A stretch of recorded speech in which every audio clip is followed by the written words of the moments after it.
দেখো আবার একবার বলছি, বলছে ম্যানেজমেন্ট অ্যাকাউন্টিং এর ফাংশন অফ ম্যানেজমেন্ট অ্যাকাউন্টিং, পরিচালন হিসাব রক্ষণের কাজ। ফার্স্ট বলছে উপাত্ত সংগ্রহ করা, উপাত্ত মানে হচ্ছে কি ডেটা, ডেটা কালেকশন করা।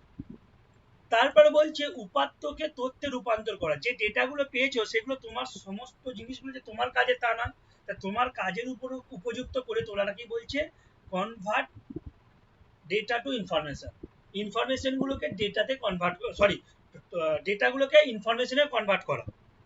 তারপর বলছে পরিকল্পনা ও পূর্বানুমান, পরিকল্পনা মানে প্ল্যানিং আর ফোরকাস্টিং। তারপর বলছে তথ্য জ্ঞাপন, হচ্ছে কমিউনিকেশন অফ ইনফরমেশন, ইনফরমেশনগুলো সম্পর্কে সঠিকভাবে জানা। তারপর সম্পাদিত কাজের মূল্যায়ন, যে পারফরমেন্সটা তুমি করলে তার ইভ্যালুয়েট করা। সমন্বয়ে সহায়তা করা, সমন্বয় মানে কি বিভিন্ন জিনিসের মধ্যে যোগসূত্র স্থাপন করা, যেমন সেলস ডিপার্টমেন্টের সঙ্গে পারচেজ ডিপার্টমেন্ট, পারচেজের সঙ্গে অ্যাকাউন্টস ডিপার্টমেন্ট, এদের মধ্যে বিভিন্ন রকম যোগসূত্র তৈরি করাই হচ্ছে তোমার মানে অ্যাকচুয়ালি কোঅর্ডিনেশন, সবার মধ্যে কোঅর্ডিনেশন করা। তারপর হচ্ছে নিয়ন্ত্রণে সহায়তা করা, কন্ট্রোল, হেল্প অফ কন্ট্রোল, কন্ট্রোলে সহায়তা করা। তারপর অনুপ্রাণীকরণে সহায়তা করা মানে হচ্ছে তোমার মোটিভেট করা, যে কোনো জিনিসকে মোটিভেট করাই হচ্ছে ম্যানেজমেন্ট অ্যাকাউন্টিং এর কাজ। সিদ্ধান্ত গ্রহণে সহায়তা করা, যে কোনো জিনিস সম্পর্কে তুমি সিদ্ধান্ত নিতে পারছো না, সেই সিদ্ধান্তটা সম্পর্কে ওয়াকিবহল করে হচ্ছে তোমার ম্যানেজমেন্ট অ্যাকাউন্টিং। দেখো এটাকে বলছে তোমার যে কোনো ডিসিশন মেকিং এ সাহায্য করে। তারপর বিশেষ সমীক্ষা মানে হচ্ছে তোমার যে কোনো জিনিস সম্পর্কে স্টাডি করা, স্পেশাল যে কোনো সম্পর্কে স্টাডি করা। মানে ধরো এই যে বললাম করোনার সময় তোমাদের বিভিন্ন রকম ক্ষতি হতে পারে। ধরো একটা কাপড় তৈরি, ক্লথ তৈরির একটা কারখানা আছে, তার ক্লথ বিক্রি হচ্ছে না, সে একটা মার্কেটে লোক পাঠিয়ে দিল, দেখো কোন মার্কেটে কি ধরনের ক্লথ এখন চাহিদা আছে, সেই অনুযায়ী তুমি হচ্ছে প্রোডাকশন করবে। এটা হচ্ছে একটা বিশেষ সমীক্ষা। বলো কে বুঝতে পারি, বলো এবার। হ্যাঁ স্যার, বুঝতে পেরেছি। তারপর চলো নেক্সট। দেখো পরিচালন হিসাব রক্ষণের প্রয়োজনীয়তা ও সুবিধা বা গুরুত্ব, অ্যাডভান্টেজেস বলতে পারো, তারপর কি বলছে ইম্পর্টেন্স বলতে পারো, যা খুশি বলতে পারো। ইম্পর্টেন্স বা তোমার কি বলে অ্যাডভান্টেজেস, এটা হচ্ছে ম্যানেজমেন্ট অ্যাকাউন্টিং, ঠিক আছে। বা নিড, প্রয়োজনীয়তা মানে নিডও বলতে পারো। চলো এবার একটা একটা করে পড়ি। প্রথম দেখো রীতিবদ্ধ ও নির্ভরযোগ্য পরিকল্পনা, মানে কি একটা হচ্ছে সুশৃঙ্খল ভাবে, মানে তার কেটে যাওয়ার মতো নয়, মানে ঠিক ধাপে ধাপে। রীতিবদ্ধ মানে কি সংঘবদ্ধ ভাবে, স্টেপ বাই স্টেপ যাকে বলে, ঠিক আছে। দাঁড়াও ইংলিশটাকে তোমার ভালোভাবে বলতে গিয়ে সিস্টেমেটিক, সিস্টেমেটিক অ্যান্ড রিলাইবেল, ঠিক আছে, নির্ভরযোগ্য পরিকল্পনা, প্ল্যানিং। পরিচালন হিসাব রক্ষণের একটা কি হচ্ছে সুবিধা কি হলো বা গুরুত্ব কি বা তোমার ইম্পর্টেন্স কি, যেটা হচ্ছে সায়েন্টিফিক এবং রিলায়েবল বা নির্ভরযোগ্য একটা প্ল্যানিং। তারপর বলছে সম্পাদিত কাজের কার্যকর মূল্যায়ন, যে কাজটা সম্পাদিত হয়েছে বা শেষ হয়ে গেছে সেটা সঠিকভাবে মূল্যায়ন করা, ঠিক আছে। এটা হচ্ছে একটা সুবিধা।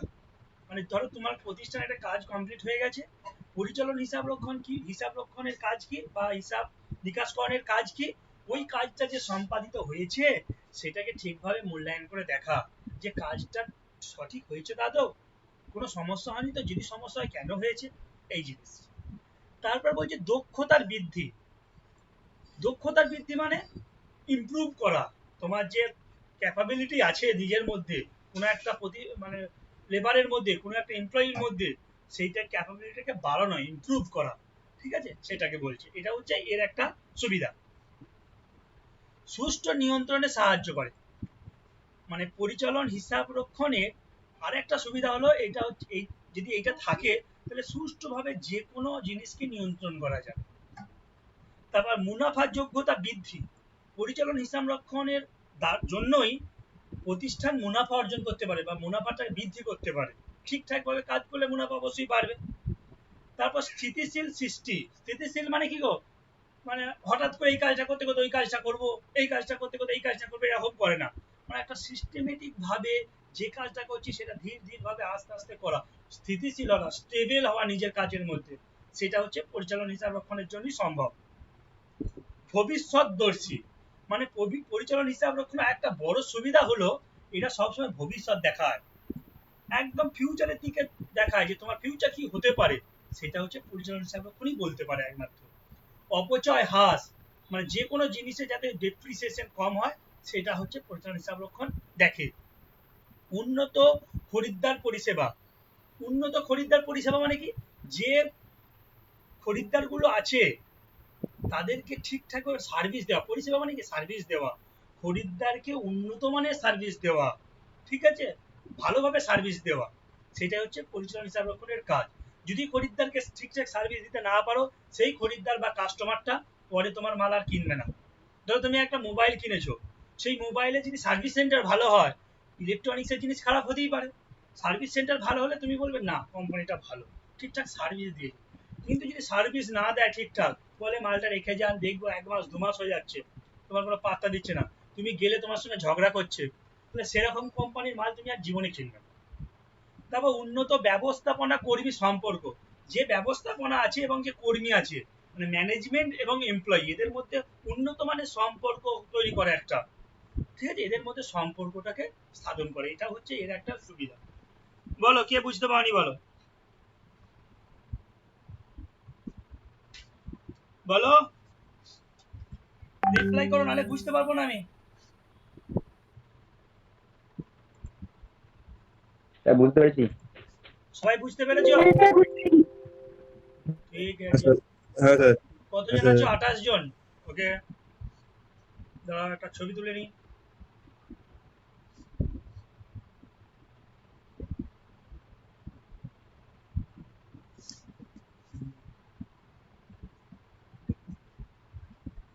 চলো নেক্সট।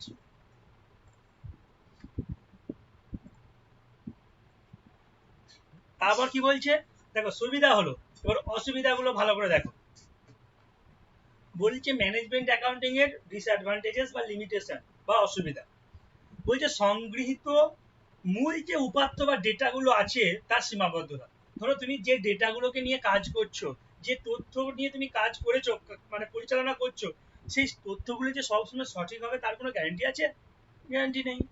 যদি তথ্যটাই ভুল হয়, ডেটাটাই যদি ভুল হয়, উপাত্ত সরি তথ্য বলছি, তথ্য মানে ইনফরমেশন, যদি উপাত্ত বা ডেটাটাই ভুল হয়, তাহলে তোমার তো সমস্ত জিনিসটাই ভুল হতে পারে।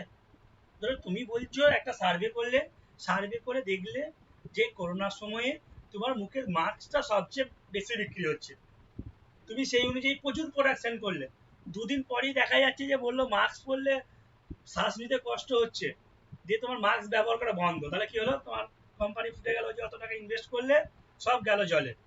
তাই বলছি যে সংগৃহীত তথ্যগুলো সংগ্রহ করেছিলে সেটা যে সঠিক তা নাও হতে পারে, যদি ভুল হয় তোমার পরিচালনাটা ভুল ভাল হবে। তারপর প্রায়োগিক সমস্যা, প্রায়োগিক মানে কি, ধরো তুমি তথ্যগুলোকে সংগ্রহ করলে, ডেটাগুলোকে সংগ্রহ করলে, ইনফরমেশনগুলোকে সংগ্রহ করলে, সেইগুলোকে নিয়ে ঠিকঠাক ভাবে যদি প্রয়োগ করতে না পারো, যদি সেরকম সমস্যা দেখা দেয় প্রয়োগ করতে গিয়ে, তাহলে হবে না। তোমাকে আগের দিনই তোমাদেরকে বলেছিলাম, তুমি কি করলে, ইউটিউবে দেখলে কিভাবে চিকেন বিরিয়ানি বানাবো, ভালো করে দেখে নিলে, ধাপ স্টেপ বাই স্টেপ দেখলে যে চিকেন বিরিয়ানি কিভাবে বানাবো। 4টে লোক খাবো, 4টে লোকে আমি 200 গ্রাম করে মাংস, তাহলে 800 মাংস লাগবে, চাল লাগবে 150 গ্রাম করে চাল, মানে 4 জনে 600 গ্রাম চাল লাগবে। সমস্ত জিনিস তুমি হিসাবটা দিয়ে খাতায় লিখে নিলে, তথ্য সংগ্রহ হয়ে গেল। তারপর তুমি রান্না করতে যাচ্ছ, দিয়ে বলছো যা নুনটা কত পরিমাণে দেবো সেটা তো জানি না, বেশি হবে না কম হবে, এই যে প্রয়োগ করতে যে তোমার সমস্যা হচ্ছে, এটা কি বলছে একটা অসুবিধা, বিশাল অসুবিধা হতে পারে। তথ্যটা সংগ্রহ করলে কিন্তু তথ্যটা কিভাবে তুমি প্রয়োগ করবে সেটা তুমি না জানলে ঠিকঠাক হবে না। তারপর বলছে ব্যক্তিগত পক্ষপাতের সম্ভাবনা। পক্ষপাতের সম্ভাবনা মানে, ধরো বিভিন্ন রকম তথ্য সংগ্রহ করলে, তুমি হচ্ছে ম্যানেজমেন্টের উপর লেভেলে আছো, একটা হচ্ছে তোমার দুটো লেবার কাজ করছে, ধরো একটা হচ্ছে লেডি লেবার, একটা হচ্ছে তোমার মেল লেবার, একটা ফিমেল একটা মেল। ফিমেলটা হচ্ছে দেখতে খুব সুন্দর, তুমি ম্যানেজার, তোমার তোমার কি হচ্ছে সবসময় ওই লেডিটার দিকে লক্ষ্য, ও যাই করে ভুল হলো, ঠিক আছে ক্ষমা করে দিলাম যা। আর এই ছেলেটা যদি একটু ভুল করে, এমন গালাগাজ করলেও দুদিন আর কাজে আসবে না ভয়। তাহলে এরকম যেন মানে পক্ষপাতের সম্ভাবনা থাকতে পারে কিন্তু ব্যক্তিগত, যে এ ভালো এ খারাপ, এ হচ্ছে একে তুমি দেখতে পাচ্ছ না, এ যাই কাজ করুক সেটা ভালো নয়। এইটা যদি হয় তাহলে খুব সমস্যা, এটা হচ্ছে একটা সীমাবদ্ধতা, এটাও কিন্তু থাকতে পারে। তারপর বলছে ব্যবস্থাপনা বা হিসাব রক্ষণের বিকল্প নয়। দেখো ব্যবস্থাপনা মানে কি, ব্যবস্থাপনা মানে হচ্ছে ম্যানেজমেন্ট, ম্যানেজমেন্ট একটা বড় কাজ। আর হিসাব রক্ষণ মানে কি, অ্যাকাউন্টিং, অ্যাকাউন্টিং একটা বড় কাজ। তাহলে এই দুটো বাদ দিয়ে তুমি যে পরিকল্পনা বা ম্যানেজমেন্ট কি ম্যানেজমেন্ট করবে সেটা নয়। দেখো পরিচালনা এবং ব্যবস্থাপনার মধ্যে তফাৎ আছে, একটা হচ্ছে ম্যানেজমেন্ট অ্যাকাউন্টিং, আর একটা হচ্ছে ম্যানেজমেন্ট। ম্যানেজমেন্ট মানে হচ্ছে ব্যবস্থাপনা, ঠিক আছে? তাহলে ম্যানেজমেন্ট আর হচ্ছে অ্যাকাউন্টিং, এই দুটোর বিকল্প কখনো বা পরিপূরক বা সাবস্টিটিউট কখনো এইটা হতে পারে না, পরিচালন হতে পারে না। এটা কি বলছি, তা তুমি যদি ধরে নাও যে এর সাবস্টিটিউট ওটা, তাহলে কিন্তু বিশাল সমস্যা হয়ে যাবে। তাহলে এই দুটোকে বাদ দিয়ে তুমি ওইটাকে করতে পারবে না, এই দুটো দরকার। এই দুটোর মধ্যে যদি ভুল ভাল ঘটে, তো তোমার পরিচালনার মধ্যেও ভুল হতে পারে। তারপর ব্যয়বহুল, দেখো পরিচালনা হিসাব রক্ষণ চালাতে গেলে খুব ব্যয়বহুল ব্যাপার, ঠিক আছে? মানে সেরকম যোগ্যতা সম্পূর্ণ লোক লাগবে, আরো অনেক কিছু ব্যাপার আছে, তাই ব্যয়বহুল। তারপর কি বলছে ঐচ্ছিক, ঐচ্ছিক মানে কি ভলেন্টারি, ভলেন্টারি মানে এটা বাধ্যতামূলক নয় যে পরিচালনা হিসাব রক্ষণ আমি প্রতিষ্ঠানে রাখবোই বা দেখবো, সেটা বাধ্যতামূলক নয়। তারপর কি কেউ রাখতে পারে কেউ নাও রাখতে পারে, তো এটা একটা সীমাবদ্ধতা। একজন রাখলো রেখে সে তার মতো কাজ করলো, একজন রাখলো না রেখে তার মতো কাজ করলো, দুজনের মধ্যে তুমি তো কম্পেয়ার করতে পারবে না। তাই বলছে এটাও একটা সীমাবদ্ধতা বা লিমিটেশন। ঐচ্ছিক মানে ভলেন্টারি, মানে তুমি করলেও করতে পারো নাও করতে পারো, যে বাধ্যতামূলক কম্পালসারি ব্যাপার সেটা নয়। তারপর ওই যে ব্যাপক বিস্তৃতি, দেখো পরিচালন হিসাব রক্ষণের বা ম্যানেজমেন্ট অ্যাকাউন্টিং এর বিশাল পরিধি, বিস্তৃতি মানে কি স্কোপ, স্কোপটা বিশাল বড়। একটা ছোট জিনিস নয় এটা, তো অত বড় জিনিসটাকে তোমার ট্যাকেল করা খুব কষ্টকর ব্যাপার। তারপর কি বলছে মনস্তাত্ত্বিক বাধা, একটা দেখো মানবিক বাধা সবসময় থাকতে পারে। তুমি কাজ করছো, কাজ করতে করতে বলে দোষ এটা করবো না আমি, এটা ঠিক মনে হচ্ছে হবে না, বাধা সৃষ্টি করছি।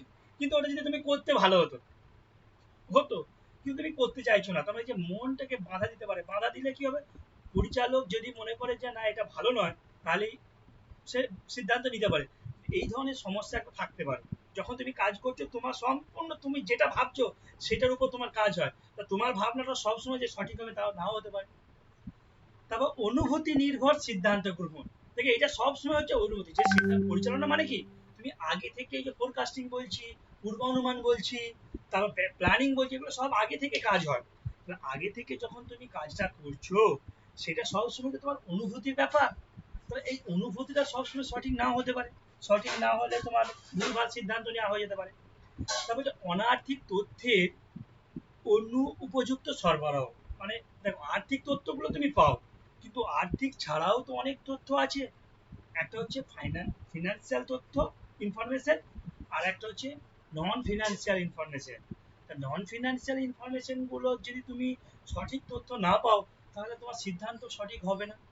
তোমার যেমন প্রতিষ্ঠানে আর্থিক ব্যাপারগুলোও জরুরি, অনার্থিক ব্যাপার মানে ফিনান্সিয়াল জিনিসগুলো যেমন জরুরি, তেমন ফিনান্সিয়াল নয় এমন জিনিসগুলোও জরুরি। তো সেগুলো যদি সঠিকভাবে তুমি না পাও তথ্যগুলো, তাহলে কি করে কাজ করবে বলো, এর একটা সীমাবদ্ধতা বটে। তারপর বলছে অসম্পূর্ণ ব্যবস্থা, এই ব্যবস্থাপনা কখনো সম্পূর্ণ হতে পারে না, তুমি যতই করো কোনোদিন সম্পূর্ণ হতে পারে না। মানুষের চাহিদা যতই তুমি দাও, চাহিদা কোনোদিন মিটবে না। আমরা আগে 4,000 টাকা মাইনে পেতাম কলেজ থেকে, তাতেও মনে হচ্ছে না একটু বেশি হলে ভালো হতো। এখন আমাদেরকে পার্মানেন্ট করে দিয়েছে, আমাদের মাইনে তোমার 30,000 টাকা কাছে বা তার বেশি করে দিয়েছে, তাতেও কিন্তু মনে হচ্ছে আরেকটু মাইনে হলে ভালো হতো। যারা ফুল টাইম আগে থেকে চাকরি করছে তাদের 80-90 হাজার টাকা মাইনে, আমাদের 30,000 টাকা মাইনে। একটা কেমন হয়েছে চাহিদা, মানে অসম্পূর্ণ থেকে যাচ্ছে। এখনো দরকার, তুমি যখন 4,000 টাকা দিত তখনও কিন্তু আমার চলে যেত সংসার, এখন 30,000 টাকা তো মনে হচ্ছে না আরেকটু হলে ভালো হয়। এটাই বলতে চাইছি। বলো কে বুঝতে পারনি বলো। স্যার হিসাব রক্ষণের বিকল্প নয় পয়েন্টটা বলুন। হ্যাঁ বলি,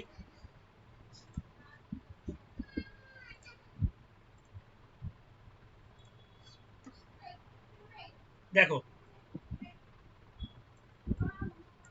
দেখো, প্রথম বলি ম্যানেজমেন্ট মানে হচ্ছে ব্যবস্থাপনা, তারপর বলছে হিসাব রক্ষণ মানে হচ্ছে অ্যাকাউন্টিং।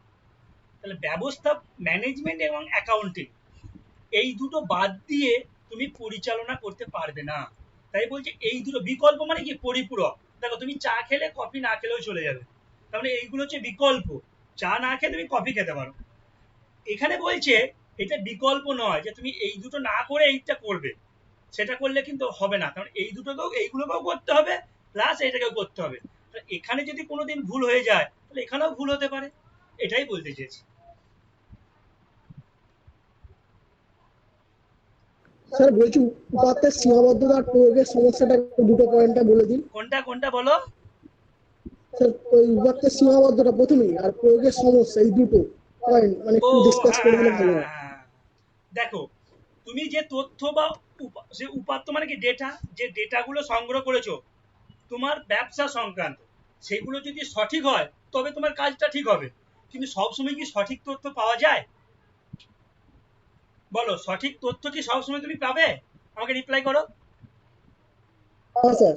তা যদি সঠিক তথ্য না পাও তাহলে তোমার পরিচালনটাও তো ভুলভাল হবে। তা এটাই বলছে একটা সীমাবদ্ধতা। তারপর বলছে প্রয়োগের সমস্যা মানে কি, তুমি সঠিক তথ্য পেলে সেই তথ্যটাকে তোমাকে প্রয়োগ করতে জানতে হবে। তুমি একটা বই পেয়ে গেছো, তোমাকে এইমাত্র বললাম রান্নার ব্যাপার, বললাম যে তোমাকে বিরিয়ানি বানাতে হবে, তোমার শখ গেছে, তুমি বই দেখে দেখে বা ইউটিউব দেখে দেখে সমস্ত জিনিসগুলো জেনে নিলে, মানে তথ্যগুলো সংগ্রহ করে নিলে, ঠিক আছে, বা ডেটাগুলোকে সংগ্রহ করে নিলে। তো যখন তুমি নিজে রান্না করতে যাচ্ছ বিরিয়ানি, তখন যেটা ঠিকঠাক হচ্ছে না, যাক বাবা, কোনটা আগে দেবো কোনটা পরে দেবো দেখলাম তো বটে, কিন্তু কত পরিমাণের দেবো, ওরা তো বলেছিল 1 কিলোর জন্য এতটা লাগবে নুন, আমি নুনটা কতটা দেবো, বেশি দেবো না কম দেবো, সঠিক সবগুলো তো আর মেপে মেপে দেওয়া সম্ভব নয়। তো এইটাই হচ্ছে প্রয়োগের সমস্যা। বলো। হ্যাঁ, কারেন্ট চলে গেছে, আমাকে একটু জল খাওয়াবে। রিপ্লাই করো, পরেরটা যাবো তাহলে। স্যার পরেরটা পরেরটা। হ্যাঁ স্যার ঠিক আছে। বোঝা যাচ্ছে জিনিস না বোঝা যাচ্ছে না বলো। হ্যাঁ স্যার বোঝা যাচ্ছে। না, তারপর দেখো,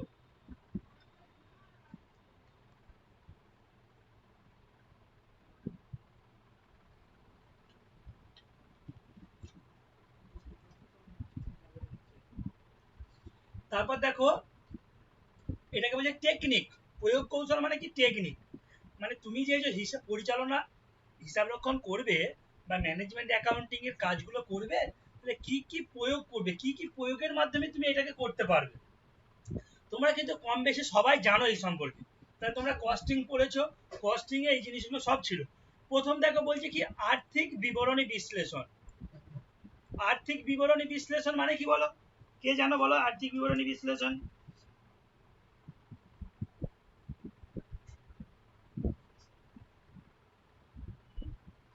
প্রথম বলছে দেখো, তোমরা পড়েছো ফিনান্সিয়াল স্টেটমেন্ট অ্যানালিসিস, ওখানে দেখো কি ছিল, cash flow, fund flow ratio, দেখো সেটাই বলেছি। তারপরে তুমি আর্থিক বিবরণী বিশ্লেষণ করে করতে পারো, অনুপাত বিশ্লেষণ করে করতে পারো, রেশিও অ্যানালিসিস করে তুমি এই কাজগুলো করতে পারো। তারপর তহবিল প্রবাহ মানে ফান্ড ফ্লো করে করতে পারো, ক্যাশ ফ্লো করে করতে পারো। তারপর মানক মানক পরিকল্পনা, মানক পরিকল্পনা মানে হচ্ছে তোমার কি বলতো, স্ট্যান্ডার্ড কস্টিং। মানক মানে কি স্ট্যান্ডার্ড, তোমরা স্ট্যান্ডার্ড কস্টিং পড়েছো দেখবে, তোমরা স্ট্যান্ডার্ড কস্টিং এর মাধ্যমে তুমি এটা করতে পারো। বাজেটারি কন্ট্রোল মানে বাজেটীয় নিয়ন্ত্রণের মাধ্যমে করতে পারো। প্রান্তিক পরিকল্পনা মানে কি মার্জিনাল কস্টিং এর মাধ্যমে করতে পারো। তারপর দায়িত্ব হিসাব রক্ষণ পদ্ধতি, দায়িত্ব হিসাব রক্ষণ পদ্ধতি মানে হচ্ছে রেসপন্সিবিলিটি অ্যাকাউন্টিং, রেসপন্সিবিলিটি অ্যাকাউন্টিং এর মাধ্যমে কাজ করতে পারো। তোমরা সব পড়েছো এগুলো, 11 12 পড়েছো, আর ফার্স্ট ইয়ার বা সেকেন্ড ইয়ারে তো পড়েছো আমার মন বলছে। তারপর হচ্ছে কি নির্বাহ গবেষণা, নির্বাহ গবেষণা মানে কি অপারেশনাল রিসার্চ, অপারেশনাল রিসার্চ সম্পর্কে মাধ্যমে করতে পারো। ব্যবস্থাপনা বিষয়ে প্রতিবেদনের মাধ্যমে করতে পারো, মানে রিপোর্টিং অফ ম্যানেজমেন্ট। তারপর ব্যবস্থাপনা তথ্য পদ্ধতি, ব্যবস্থাপনা তথ্য পদ্ধতি মানে হচ্ছে ম্যানেজমেন্ট ইনফরমেশন সিস্টেম, এগুলো তোমার এক একটা হচ্ছে বই, বড় বড় মোটা মোটা বই এগুলো। তারপর মুদ্রাস্ফীতি হিসাব রক্ষণ মানে ইনফ্লেশন অ্যাকাউন্টিং। এর মাধ্যমে তোমরা করতে পারো। আর একটা যেটা হচ্ছে তোমার আর্থিক পরিকল্পনার মাধ্যমেও করতে পারো। আর্থিক পরিকল্পনা লেখা নাই, লিখে নিতে পারো আর্থিক পরিকল্পনা। আর্থিক পরিকল্পনা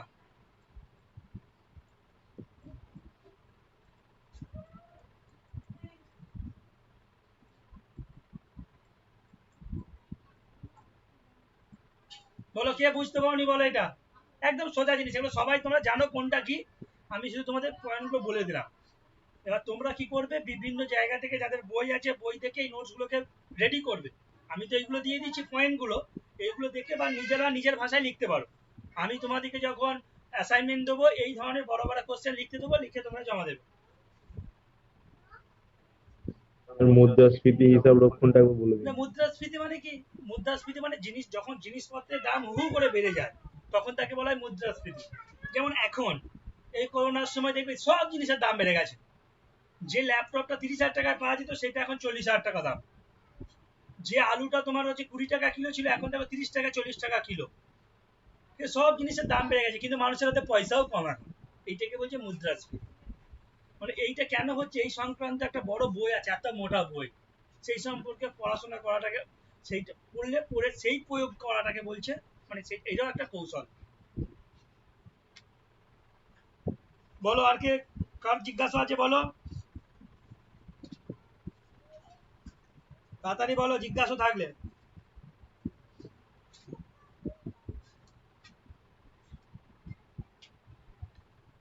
জিজ্ঞাসা আছে? রিপ্লাই করো রে বাবু, নাহলে আমরা বুঝবো কি করে। না স্যার। ঘুমিয়ে যাচ্ছ নাকি মাঝে মাঝে, না রান্না করছো সব?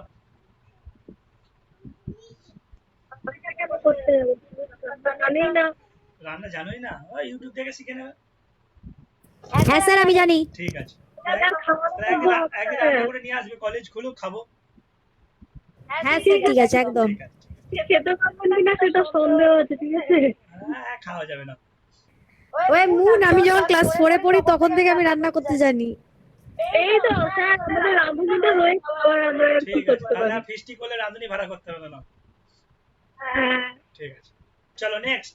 আমি একটা কথা বলেছিলাম আচ্ছা। যে রান্না করে খাওয়া হয় কিনা। আজকে লাস্ট টপিক এবং তোমাদের এই যে ইন্ট্রোডাকশন চ্যাপ্টার, মানে প্রথম চ্যাপ্টার ভূমিকা চ্যাপ্টারের লাস্ট টপিক আজকে হলো ভূমিকা। দেখো দুদিনের ক্লাসটা শেষ করে দিলাম, সিলেবাসে দেওয়া আছে এটা 10টা ক্লাস নিতে হবে, আমি দুদিনে শেষ করে দিলাম পুরো।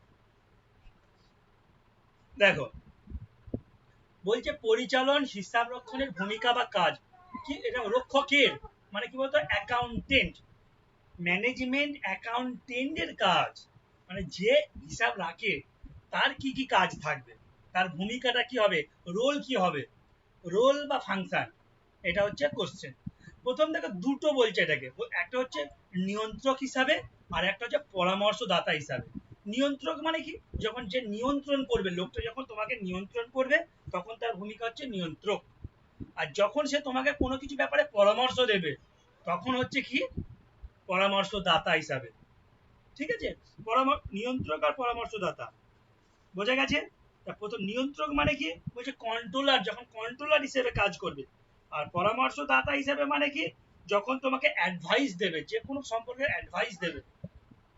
বোঝা যাচ্ছে ব্যাপারটা?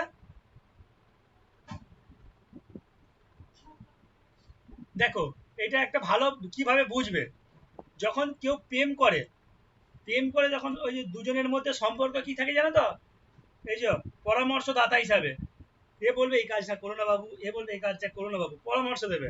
কিন্তু যখনই বিয়ে হয়ে গেল তখন কিন্তু নিয়ন্ত্রক চলে এলো, তখন পরামর্শ দেবে না, শাসন করে নিয়ন্ত্রণ করবে।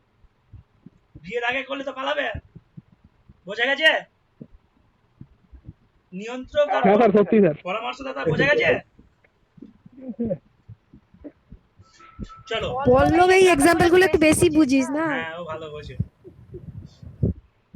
তারপর দেখো এবার এটা কিভাবে হচ্ছে, দেখো নিয়ন্ত্রক হিসাবে তার ওর রোলটা বা ভূমিকাটা কি কি থাকবে, বলছে নিয়ন্ত্রণ মুখী পরিকল্পনা প্রণয়ন। দেখো পরিচালক কি করবে, যে পরিচালক হিসাব রক্ষক বা মানে ম্যানেজমেন্ট অ্যাকাউন্টেন্ট কি করবে, যখন কোনো কিছু করবে সেটা যেন নিয়ন্ত্রণমুখী হয়, তার কাজটা যেন নিয়ন্ত্রণমুখী হয়। করছে মানে ও ভাবছে এই কাজটা করব, এমন ভাবে করবে যেন সে নিজে নিয়ন্ত্রণ করতে পারে। ঘুড়ি ওড়াচ্ছে, ঘুড়িটার ল্যাটাইটা নিজের হাতে আছে, যেন সে নিয়ন্ত্রণ করতে পারে, তখন সে ওড়াবে। যখনই দেখবে আমার নিয়ন্ত্রণ বাইরে, তখন আর সে করবে না কাজ, অত দূর পর্যন্ত যাবে না, তার আগে পর্যন্ত থাকবে। তাই নিয়ন্ত্রণমুখী পরিকল্পনা প্রণয়ন। তারপর বলছে প্রতিবেদন পেশ ও ব্যাখ্যা। ঠিক আছে, দেখো নিয়ন্ত্রণটা এটা বলে দিন, না রায় বুঝতে পারবে না। প্রথমেরটা হচ্ছে কি বললাম, প্ল্যান ফর কন্ট্রোল। প্রথমটা হচ্ছে টু প্ল্যান ফর কন্ট্রোল, মানে কন্ট্রোল করার জন্য প্ল্যান, এমন ভাবে প্ল্যানটা করবে যাতে তুমি কন্ট্রোল করতে পারো। তারপর বলছে প্রতিবেদন পেশ ও ব্যাখ্যা, টু রিপোর্ট অ্যান্ড ইম্প্যাক্ট, মানে কি প্রতিবেদনটা পেশ করলে এবং সেটাকে ব্যাখ্যা করবে, যে তার ব্যাখ্যা করে দেখবে তার ইম্প্যাক্টটা কি। ঠিক আছে, প্রতিবেদনটা পেশ করলে, প্রতিবেদন মানে কি, তুমি যখন কাজ করলে বা ভাবলে কোনো কিছু এটা করব, সেটা তোমাকে একটা লিখিত না দিলে তো কেউ কাজ করবে না। এই লিখিত দেওয়াটাকে বলছে প্রতিবেদন পেশ। এবং যখন লিখিতটা দিলে তখন তোমাকে কোশ্চেন করবে লোকে, তুমি কেন এটা দিলে, তা সেটাকে ব্যাখ্যা দিতে হবে।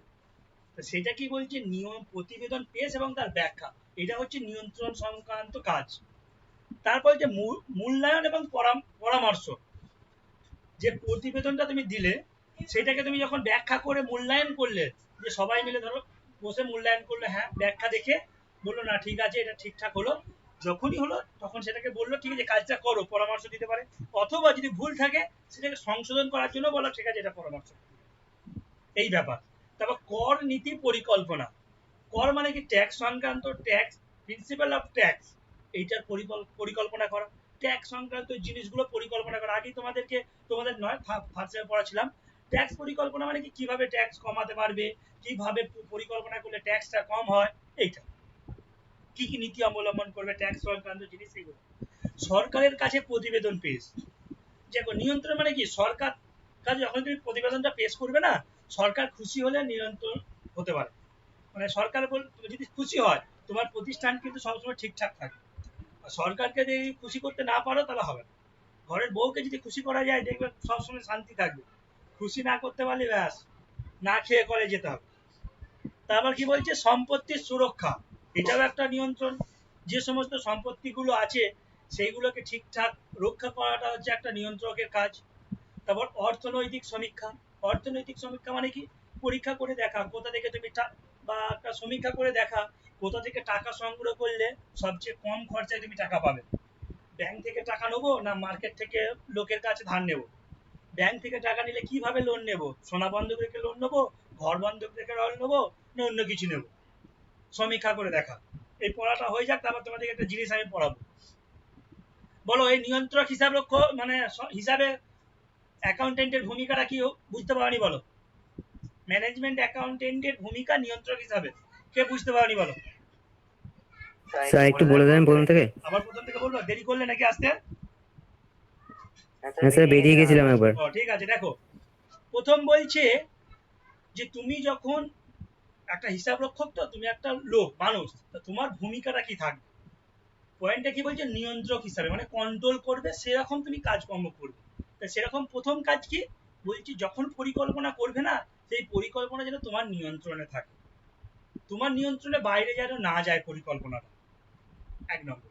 2 নম্বর বলছে প্রতিবেদন পেশ এবং ব্যাখ্যা, এটাও তোমার নিয়ন্ত্রণ সংক্রান্ত কাজ। তুমি একটা প্রতিবেদন মানে কিভাবে কাজটা করবে সেই সংক্রান্ত লিখে একটা লিখলে, প্রতিবেদন মানে কি সবসময় লিখিত আকার লিখলে এবং সেটাকে ব্যাখ্যা করলে সবার সামনে। ব্যাখ্যা করার পর সবাই মিলে বসে সেটাকে মূল্যায়ন করলো, যে তুমি যেটা বলেছো সেটা আদৌ ঠিক না ভুল। যদি কোনো ভুল থাকে সেটাকে সংশোধন করার জন্য পরামর্শ দিতে পারে, অথবা যে ঠিক থাকে সেটা প্রয়োগ করার জন্য পরামর্শ দিতে পারে। তারপর কর নীতি পরিকল্পনা, মানে ট্যাক্স সংক্রান্ত ব্যাপার, কিভাবে ট্যাক্স কমাবে, কি করলে তোমার ফাইন হবে না, ট্যাক্স সংক্রান্ত ব্যাপার, এই সমস্ত পরিকল্পনা। সরকারের কাছে প্রতিবেদন পেশ, সরকারকে তোমার ব্যবসা সংক্রান্ত কাজকর্মের হিসাব বা পরিকল্পনা কিভাবে কাজ করবে সেই সম্পর্কে একটা রিপোর্ট পাঠালো, সেটা। সম্পত্তির সুরক্ষা, মানে তুমি যে সম্পত্তিগুলো তোমার আছে সেগুলো যেন ঠিকঠাক থাকে, যেন চুরি না হয়ে যায়, ঠিকঠাক থাকে, যেন খারাপ না হয়ে যায়, ঠিকঠাক কাজ করা যায়, সেই সংক্রান্ত একটা ব্যাপার, এটা হচ্ছে নিয়ন্ত্রক ব্যাপার। তারপর হচ্ছে অর্থনৈতিক সমীক্ষা, মানে তুমি যখন টাকা মার্কেট থেকে ধার নেবে না, তখন কিভাবে টাকাটা ধার নেবে? লোন নেবে নিশ্চয়ই। এবার লোনটা কোথা থেকে নেবে? রেজিস্টার্ড ব্যাংক থেকে নেবে না আনরেজিস্টার্ড ব্যাংক থেকে নেবে? সাধারণ মানুষের কাছ থেকে নেবে না অর্থ যারা সংগ্রহ করে সেরকম প্রতিষ্ঠান থেকে নেবে? এরকমগুলো তোমাকে নিজেকে ভাবতে হবে। যেখানে কম হবে এবং যেটা রিস্ক কম সেই জায়গা থেকে নেব। এটা হচ্ছে নিয়ন্ত্রক হিসাবে পরিচালকের ভূমিকা। তারপর বলছে পরামর্শদাতা হিসাবে পরিচালকের ভূমিকা। কি বলছে প্রথম পয়েন্ট, কার্যকর মূল্যায়নের ব্যবস্থা। দেখো তুমি যে মূল্যায়নটা করবে সেটা যেন কার্যকর হয়। এটা পরামর্শ মানে কি সবসময় মাপবে তোমাকে একটা কোনো কিছু কি অ্যাডভাইস দিচ্ছে, যা কাজটা হবে সেটা অ্যাডভাইস সংক্রান্ত কাজ, ঠিক আছে। আর নিয়ন্ত্রণ মানে কি সবটা তোমার হাতে থাকবে। আর পরামর্শের সময় তোমার হাতে নাও থাকতে পারে, তুমি দিতে পারো এটা করো কিন্তু তারা ওটা নাও করতে পারে। আর নিয়ন্ত্রণ মানে কি তুমি যেটা বলবে সেটাই, তুমি তেমনই কথা বলবে যেটা তুমি কন্ট্রোল করতে পারো। আর পরামর্শ মানে কি তুমি শুধুমাত্র বলতে পারো, আমি তোমাদেরকে পরামর্শ দিতে পারি এইভাবে পড়ো, আমি তোমাদেরকে নিয়ন্ত্রণ কোনোদিনই করতে পারবো না। তোমাদেরকে নিয়ন্ত্রণ তোমার বাবা মা করতে পারবে, এখন আবার বাবা মা নিয়ন্ত্রণ করতে অনেকে পারেও না। তা বলছে নগদ অর্থের সংস্থান, মানে নগদ অর্থটা কিভাবে তুমি করবে। দেখো পরামর্শ দিচ্ছ, তুমি একজন অ্যাকাউন্টেন্ট, পরিচালন মানে ম্যানেজমেন্ট অ্যাকাউন্টেন্ট, তুমি মানে পরামর্শ দিচ্ছ যে কিভাবে অর্থটা সংগ্রহ করবে। তুমি বললে দেখো যদি তুমি ব্যাংক থেকে লোন নিয়ে অর্থ সংগ্রহ করো না তাহলে ভালো হয়। যারা আছে তারা কিন্তু অন্য কথা ভাবতেই পারে, তোমার কথা নাও মানতে পারে, মানলে ভালো না মানলে গড়ে গেল। তারপর বিশেষ বিষয়ে অনুসন্ধান, যে স্পেশাল কিছু কেস থাকে সেইগুলো সংক্রান্ত মানে ভেরিফিকেশন করার জন্য তুমি পরামর্শ দিতে পারো। অন্যান্য ব্যবসায়ের অধিগ্রহণ, তুমি দেখো তোমার ব্যবসা অনেক বড় হচ্ছে, মার্কেটে একটা অন্য ব্যবসা আছে তুমি জানো, তোমার মতনই ব্যবসা, তুমি কি করলে পরামর্শ দিলে তুমি এক কাজ করো ব্যবসাটা কিনে নাও, তো কিনে নিলে তোমার আর কম্পিটিটর কেউ থাকবে না। এই ধরনের পরামর্শ তুমি তোমার ব্যবসার মালিককে দিতে পারো। তারপর ব্যবসায়ের সংযুক্তি বা পুনর্গঠন, তোমরা পড়েছো রিস্ট্রাকশন যাকে বলে, রিকনস্ট্রাকশন। ব্যবসাটাকে সংযুক্তিকরণ মানে কি একজনের সঙ্গে একজনের যোগ করা অথবা নিজের ব্যবসাটাকে পুনর্গঠন করা, এরকম কাজের জন্য তুমি পরামর্শ দিতে পারো। তোমরা পড়েছো অ্যামালগামেশন কাকে বলে, রিকনস্ট্রাকশন কাকে বলে, অ্যাবজর্পশন কাকে বলে, এই সমস্ত জিনিস। তারপর বলছে উদ্বৃত্ত তহবিলের বিনিয়োগ, তোমার প্রতিষ্ঠানে যে তহবিল আছে তোমার কাজকর্ম হয়ে যাওয়ার পর যদি কোনো বেঁচে থাকে টাকা সেটাকে তুমি অন্য জায়গায় বিনিয়োগ করো, সেখান থেকে যেন তোমার লাভ আসে পরে, মানে ইনভেস্ট করতে বলছি, এরকম পরামর্শ দিতে পারে পরিচালক। তারপর কর পরিকল্পনা, এখানে কি হলো করটা কিভাবে করবে সেটা তুমি পরিকল্পনা একদম করে দিয়েছো, আর এখানে বলছে কি পরামর্শ দিচ্ছ করটা এইভাবে কর পরিকল্পনা করো, ট্যাক্স প্ল্যানিংটা এইভাবে করো তাহলে তোমার ট্যাক্স কম পড়বে, তুমি একটা পরিকল্পনা দিতে পারো। তারপর মানব সম্পদ ব্যবস্থাপনা, মানব মানে কি মানুষ, হিউম্যান রিসোর্স ম্যানেজমেন্ট, এর ইংলিশ হচ্ছে হিউম্যান রিসোর্স ম্যানেজমেন্ট। এখন বর্তমানে যার চাহিদা সবচেয়ে বেশি, মানে মানুষকে তুমি কিভাবে ব্যবস্থাপনা করবে, তুমি মানে কারখানাটাকে ব্যবস্থাপনা করছো পরিচালনা করছো ঠিক আছে, কিন্তু মানব সম্পদকে কিভাবে ব্যবস্থাপনা করবে এটা খুব কম লোকই ভালো পারে। যে ভালো মানব সম্পদকে ব্যবস্থাপনা করতে পারে বা পরিচালনা করতে পারে সে একজন সবচেয়ে ভালো হচ্ছে ব্যবস্থাপক, ম্যানেজমেন্ট অ্যাকাউন্টেন্ট, সেই হচ্ছে সবচেয়ে ভালো। বলো কে বুঝতে পারেনি বলো।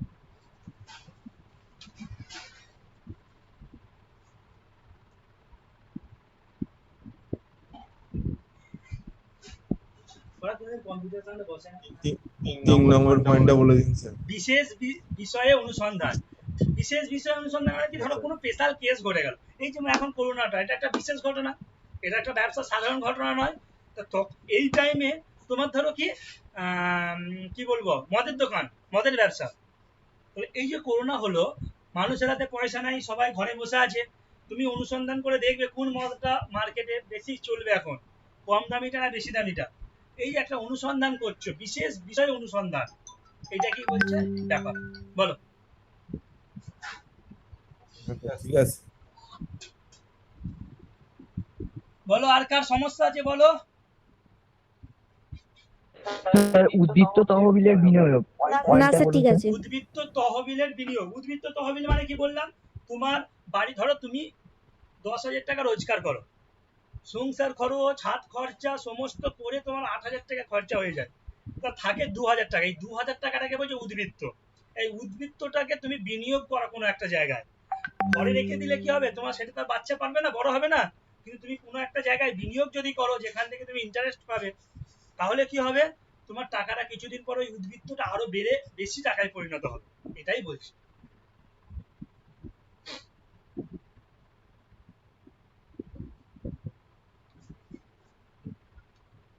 এবার বলো পড়ানো কার কেমন লাগছে বলো। সবার ভালো নাও লাগতে পারে, একটা মানুষ সবার কাছে ভালো নাও হতে পারে। রিপ্লাই করো, মাইক অন করো। স্যার প্রেজেন্টেশন করে পড়াচ্ছেন বলে ভালো লাগছে। কেন অন্য স্যাররা প্রেজেন্টেশন করে পড়াচ্ছেন না? বুঝতে সুবিধা হচ্ছে। না বলছি অন্য স্যার গুলো, সুমন্ত স্যার তোমাদের অভিক স্যার প্রেজেন্টেশন করে পড়াচ্ছেন না? না স্যার, ওরা শুধু খালি না স্যার, অন্য স্যার কি করে বোঝাচ্ছে? পড়াচ্ছে কি করে বোঝাচ্ছে? না। মানে এমনি মুখে সুমন্ত স্যার তো আপনি বোর্ডে কিছু করে স্যার দেখাচ্ছে। তাও তো মানে অভিক স্যারেরটা বোঝা যাচ্ছে, না, অভিক স্যার এখনো পড়ায়নি, পরে স্যারেরটা বলছিল বোঝাচ্ছে, বোঝাচ্ছে। আর আর সুমন্ত এসপি স্যারের তো স্যারেরটা তো নেটিভ স্যার কাজ কিছু হয়ে বোঝাই যাচ্ছে। যাচ্ছে না। কেন কেমন করে সুমন্ত স্যার কেমন করে পড়াচ্ছেন? ব্ল্যাক সুমন্ত বোর্ড স্যার তো হোয়াইট এমনি বোর্ড দিয়ে পড়াচ্ছে। বোর্ডে মানে আমি ছবি ক্যামেরা করে? হ্যাঁ হ্যাঁ, কিন্তু আমরা সেটা কিছু বুঝতে পারছি না, স্যারের নেটওয়ার্ক থাকে না, কখনো কখনো আমরা মানে স্যারের সাথে কন্ট্যাক্টটা ঠিকঠাক আসতে পারছি ও না আমরা। তার মানে সুমন্ত এইটা করে। সুমন্ত হচ্ছে তোমার ওই ক্যামেরাটাকে অন করে একটা বোর্ড কিনেছে মনে হয় নাকি? বোর্ডেতে পড়ায় যেমন আমরা কলেজে পড়াই হ্যাঁ সেরকম। হ্যাঁ, কলেজে যেমন করে পড়ানো হয় সেরকম ভাবে। বুঝেছি, বুঝেছি, বুঝেছি। না এই স্টাইলটা বলি তোমাকে, আমি এইটা শিখেছি আমাদের কলেজে, হয়তো অন্য স্যাররা কি অন্য ডিপার্টমেন্টটা কি করে আমি জানি না, এটা আমি শিখেছি হচ্ছে আন একাডেমি থেকে, জানো তো। কারণ আমি একটা কোচিং সেন্টারে পড়াশোনা করি তার ভবিষ্যতে আরো উঁচু জায়গায় যাওয়ার জন্য। তা ওইখানে হচ্ছে ওরা এই স্টাইলে পড়ায়, ওখানে প্রতি মাসে কত টাকা করে নেয় জানো, 4,000 টাকা করে নেয়। আর ওখানে যে স্যাররা পড়ান সেই স্যার এক একটা হচ্ছে যন্ত্র, আমি যে স্টাইলে পড়াই ওরা সেই স্টাইলেই পড়ায়, এইভাবে হাসিয়ে হাসিয়ে ও ছেলে মেয়েদের উদাহরণ দিয়ে বাস্তব উদাহরণ দিয়ে পড়ায়। আমি চেষ্টা করি ওইভাবে পড়াতে যাতে তোমরা ব্যাপারটা বুঝতে পারো। আমার তো পড়ানো খুব ভালো লাগে, তা আমি ধরো আমার যেহেতু ওইটা ভালো লাগে, তা আমি চাইবো যে আমার ছাত্ররা হয়তো এরকম পড়ালে ভালো লাগবে, সেই হিসেবে পড়ানোর চেষ্টা করি। আর নেটওয়ার্ক আমার দেখো তোমাদেরকে পড়ানোর জন্য স্পেশাল করে ব্রডব্যান্ড কানেকশন নিতে হয়েছে, প্রতি মাসে 600 টাকা রিচার্জ করতে হয়, ঠিক আছে। আর আমি যে টিউশন গুলো পড়াই তাদেরকেও এইভাবে পড়াই। স্যার আপনি কিসের জন্য পড়েন? দেখো আরে পড়া শেষ আছে? পড়ার কোনোদিন শেষ আছে বলো? তবু স্যার কিসে পড়েন? আমি তোমার ওই যে একটু আমাদেরকে মোটিভেট করুন, আমরা যাতে তৈরি পড়।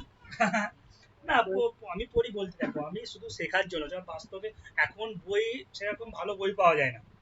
আর যখন তুমি কোনো কোচিং সেন্টারে পড়বে না, তখন ওরা ওই যে আমি ট্যাক্সটা, তোমরা জানো না, থার্ড সেমের ছেলেগুলোকে জিজ্ঞাসা করবে, আমি যেভাবে ট্যাক্সটা পড়াচ্ছি আশা করছি ওরা কোনো দিন পায়নি এরকম ট্যাক্স পড়তে, আর পাবেও না কোনো দিন। কারণ প্রত্যেকটা আপডেট জিনিস পায়, আজকে কি ঘটনা ঘটেছে সেটাকে আমি পড়াচ্ছি, মানে এই আপডেট জিনিস পাওয়ার জন্যই পড়াশোনা করি।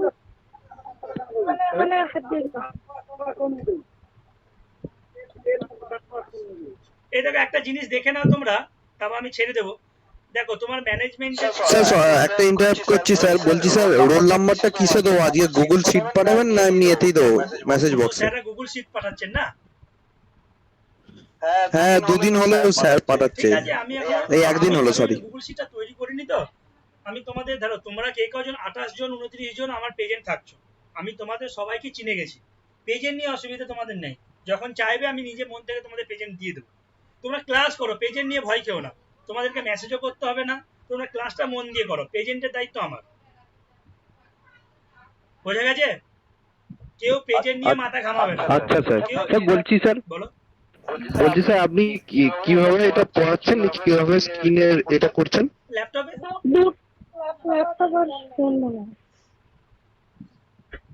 ল্যাপটপে তোমাদের তো ধরো হ্যাঁ, ওটা বুঝতে পেরেছি, মানে পাওয়ার পয়েন্ট থেকে প্রেজেন্টেশনটা তৈরি হ্যাঁ, করছেন তো? অবশ্যই তো প্রত্যেকদিন তৈরি করতে হয়। আজকে মানে ভোর 4টে উঠেছি, ভোর 4টে উঠে তোমাদের জন্য এটা তৈরি করেছি। তো প্রত্যেকদিন তো ক্লাস আছে, আগে থেকে তৈরি করা সম্ভব নয়, আমাকে প্রত্যেকদিন তৈরি করা হয়। ইংলিশ হলে সুবিধা হতো, ধরো ইংলিশ আমার অনেক পিডিএফ আছে, সেগুলোকে আমি কপি পেস্ট করতে পারতাম। কিন্তু এইটা কি বলতো, ইংলিশটা পড়ে তার বাংলাটা বুঝে বাংলাটাকে টাইপ করা, মানে রীতিমতো তোমাদেরকে 1 ঘন্টা পড়াবার জন্য আমাকে 4 ঘন্টা খাটতে হবে। হ্যাঁ স্যার, এটা টাফ আছে। 1 ঘন্টা পড়াতে গেলে 4 ঘন্টা তৈরি করতে হয় নোটস, নাহলে হবে না। আর দেখো, আর এর বাংলা বই আমি আশা করছি তোমরা কেউ পাবে না, কারণ এর বাংলা বই নেই। এখন তো লকডাউনের সময় যারা পুরনো আছে পাবে, লকডাউনের সময় পাবে না এই বাংলা বই। স্যার একটা বই ওই দেবাশিস মুখার্জি না কি একটা দেখেছি। দেবাশিস ব্যানার্জি, আমি তোমাদেরকে বলেছি তো, ওইটাই বইটা আছে, ওই বইটাই হচ্ছে আমার সম্পদ। তোমাদের শোনো, এইটা জিনিসটা তাহলে স্যার ওইটা কি? ওইটা পাবে না এখন মার্কেটে, নেই। আমি কলকাতা পর্যন্ত খোঁজ নিয়েছি, বইটা নেই। এই দেখো, তোমাদের ডেফিনেশন পড়িয়ে দিয়েছি আমি, অবজেক্টিভ পড়িয়ে দিয়েছি, স্কোপ পড়িয়ে দিয়েছি, ফাংশন পড়িয়ে দিয়েছি, অ্যাডভান্টেজেস পড়িয়ে দিয়েছি, লিমিটেশন পড়িয়ে দিয়েছি, টেকনিকটাই পড়ালাম, নিডটাও পড়িয়ে দিয়েছি। তারপর দেখো রোল অফ ম্যানেজমেন্ট অ্যাকাউন্টেন্ট, এটাও পড়িয়ে দিয়েছি। শুধু বাকি আছে কম্প্যারিজন, মানে তুলনা, কার সঙ্গে? ফিনান্সিয়াল অ্যাকাউন্টিং, কস্ট অ্যাকাউন্টিং আর ম্যানেজমেন্ট অ্যাকাউন্টিং, এই তিনজনের মধ্যে তুলনা। এই তুলনাটা আমি তোমাদেরকে আজকে তৈরি করতে পারলাম না, নাহলে আজকেই পড়িয়ে দিতাম। আমি দেখি এরপর দিন তুলনাটা কমপ্লিট করে দেবো, দিয়ে পরের চ্যাপ্টারে চলে যাব। তোমাদের এমন ভাবে তুলনাটা দেবো, তোমাদেরকে আর বাড়িতে পড়তে হবে না, কথা দিলাম। চলো স্যার বলছি সানডে যে এক্সামটা হবে, শোনো, এক্সামটা যেটা হবে তোমাদেরকে আমি এখন বলে দিই, কালকে তোমার ক্লাস আছে, কালকেও বলে দেবো। আমি গুগল কালকে হচ্ছে একটুখানি পড়াবো তোমাদেরকে। কাল কি আছে বলো তো? কালকে ফিনান্সিয়াল অ্যাকাউন্টিং আছে নাকি? হ্যাঁ, ফিনান্সিয়াল অ্যাকাউন্টিং আছে। কালকে আধ ঘন্টা ফিনান্সিয়াল অ্যাকাউন্টিং পড়াবো, বাকি টাইমটা গুগল ক্লাসরুমটা তোমাদেরকে শেখাবো, দিয়ে তোমাদের গুগল ক্লাসরুমে পরীক্ষাটা নেবো। সেটা কালকে আমি দেখিয়ে দেবো। আজকে দেখো প্রায় 11টা বেজে গেল, তোমার হয়তো একটু অভিক স্যারের ক্লাস আছে, বা কার ক্লাস আছে? সুমন্ত স্যারের আছে, সুমন্ত স্যার একটু ইয়ে করে দেবে। সুমন্ত স্যার। তোমরা বেরিয়ে যাও এখন, সুমন্ত স্যারের আছে, বেরিয়ে যাও।